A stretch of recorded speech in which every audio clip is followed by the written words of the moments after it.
Good morning, class 11th. So, today we will start with biomolecules. Yesterday itself we start this chapter, but many of you did not join the class. So, we are going to start this chapter from the beginning. Now, giving you brief introduction of the chapter, we will directly start with the main points of this chapter. And in this chapter, we have to uh, analyze the basic units of biomolecules. Okay, so we have to do analyzation of basic units of biomolecules, which includes chemical analysis, chemical analysis of organic compounds,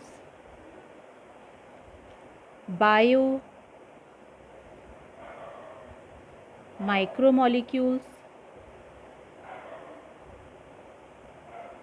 which include primary and secondary metabolites,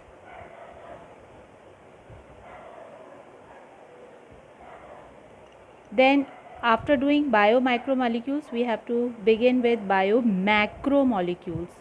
I hope you know the difference between the micromolecules and macromolecules. Macro are bigger in size, which includes lipids, proteins, polysaccharides. Okay, and at last we have to discuss about the enzymes. So let's start with the chemical analysis of organic compounds. Now this can be done as I told you yesterday, so I'll just speak and you just listen carefully. This can be easily done out by performing these steps, like first of all we have to weight a living tissue like liver or a vegetable.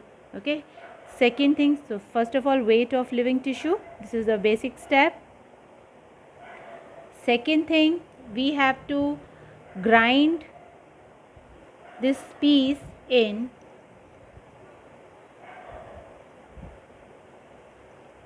trichloroacetic acid,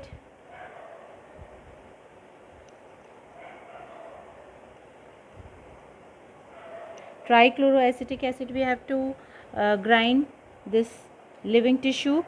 Then the thick slurry obtained is then filtered through a cheesecloth or cotton, and this will generate two fractions. Two fractions will be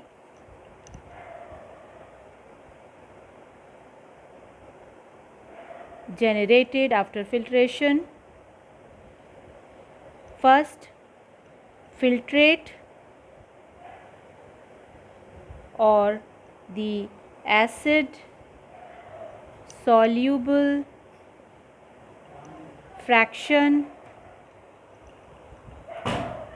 and second thing, retentate or the acid insoluble fraction. So we will be getting two things after filtration with the help of cotton or cheesecloth. One is filtrate and the second one is retentate. Retentate will have insoluble fraction, whereas filtrate will have soluble fraction. Okay, now after observing these two, we will come to know that we will have various biomolecules present in it. Biomolecules present in it. Okay, which can be classified as inorganic and organic. Okay, this is what this chapter is all about, that we have to study the components of the living tissue. Okay, as I told you yesterday also, that the main components, like if we talk about inorganic components, it includes the mineral salts, water.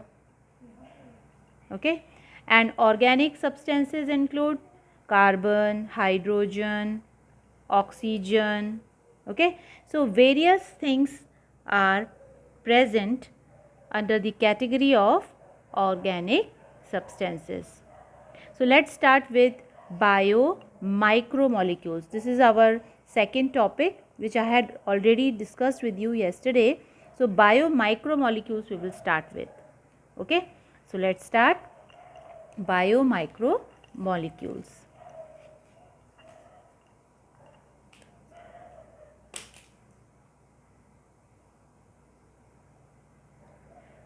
So as I told you, micro means small. So these substances are small in size with low molecular weight. Okay, and micromolecules can be inorganic,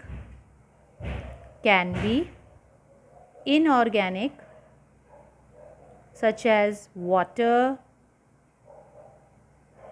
minerals, salts, gases, or can be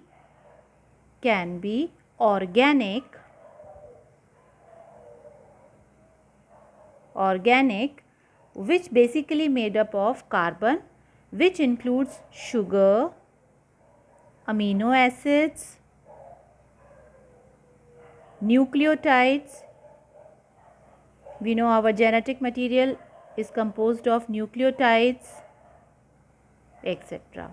Okay, so we will be starting first with the biomicromolecule, which comes under organic compound, that is sugar. So let's start with carbohydrates. We know that carbohydrates are organic compound which are basically made up of CHO. Okay, and I told you they are in the ratio 1:2:1. Okay, so their basic formula is CH2O whole N. Now under this they are categorized in monosaccharides. Monosaccharides I told you are having only one sugar. Okay, and they are the simplest carbohydrates which cannot be hydrolyzed further. So they are very basic. Okay, so these include glucose, ribose. Glucose I told you is a 6 carbon compound. It has 6 carbon atoms. Ribose has 5 carbon atoms. Yesterday I told you about mannose, triose, tetrose, pentose, hexose. Okay, so glucose comes under the category of hexose. Ribose come under the category of pentose. Okay, and I also discussed with you the structure of glucose. So let us just go with the structure of glucose. It has a basic ring of pyranose. This is a pyranose ring. Please, this is a hexagonal structure, whereas a ribose has a furan ring. Make sure you understand. First of all, always make their basic rings. This is a pyranose ring. That means glucose has pyranose ring, whereas ribose has the furan ring. Okay, now let us just write all the carbon. This is first carbon, this is second carbon, third carbon, fourth, fifth and sixth carbon. Now let us put hydrogen and hydroxyl group. Please do learn these structure, they are important for exam.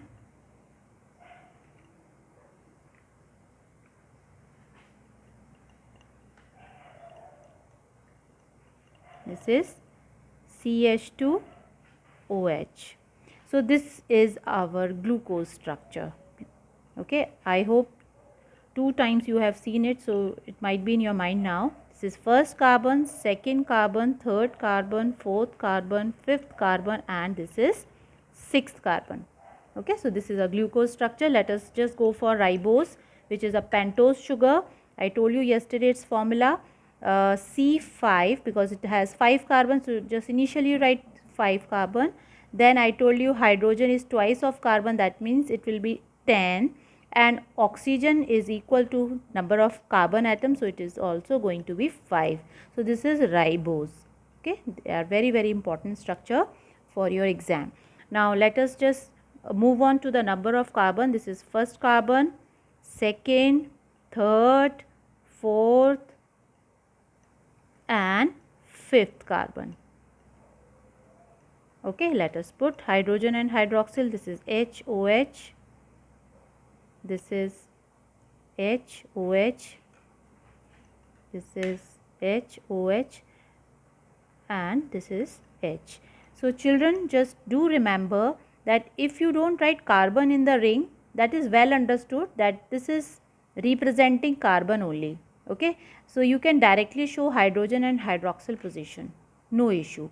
But if you write in this way, this is more clear structure, so you can go for it. Now I have written number of carbon also. First carbon,